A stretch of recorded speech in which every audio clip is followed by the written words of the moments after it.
Bumida sa daang-daang pelikula at ilang dekada rin tinutukan sa telebisyon ang hari ng komedya na si Dolphy. Pero bago niya marating ang tugatog ng tagumpay bilang aktor, hindi po biro ang mga pinagdaanan niyang pagsubok. Balikan natin ang makulay na buhay ni Dolphy sa pagtutok na ito ni Cara David.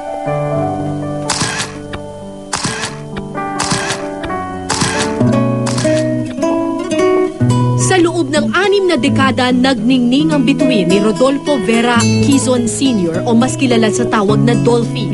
Binuhay niya ang mga karakter ni na Pacifica Falayfay, John Poruntong, Kevin Cosme at iba pang role na talaga namang nakakatawa. Kaya kinikilala siya bilang hari ng komedya. Subalit ang kanyang mga napagdaanan sa buhay, masasabing hindi biro. Isinilang si Mang Dolphy noong July 25, 1928. Sa Tondo, Maynila siya lumaki. Pangalawa sa 9 na magkakapatid. Tagagawa ng makina ng bapor ang kanyang ama habang mananahi naman ang kanyang ina. Dahil sa hirap ng buhay nung panahon ng Hapon, napilitang magtrabaho sa murang edad si Mang Dolphy. At isa sa kanyang pinagkaabalahan ang pagiging vaudeville dancer sa Clover Theater. Ang galing niya sa teatro, tumatak. Kaya naman noong 1953, isinali siya sa pelikulang Sa Isang Sulyap Mo Tita. Matapos ito, bida na si Mang Dolphy sa pelikulang Jack and Jill kasama si Lolita Rodriguez at Rogelio de la Rosa. Mula noon, unti-unti nang nakilala ang pagiging komedyante ni Mang Dolphy. Madalas, bading ang kanyang ginagampanan. Siya nga ang kaisa-isang aktor na sumubo ng bato at naging dar na kuno. Ang memorable sa akin yung pagbabakla eh. Yung mga Pacifica, ano? Mga Pacifica Falayfay, mga Jack and Jill.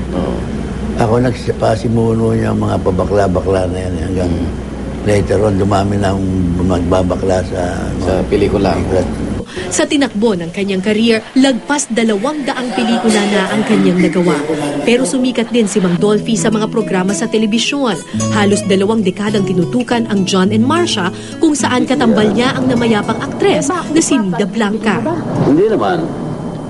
Kinukwenta ko lang, i-declare. Sinasabing ang mga komedyante matinik din daw sa mga babae. Tila nagkatotoo ito sa buhay ni Mang Dolphy. Tungkol naman sa aking mga inibig, wag na muna nating isa-isahin.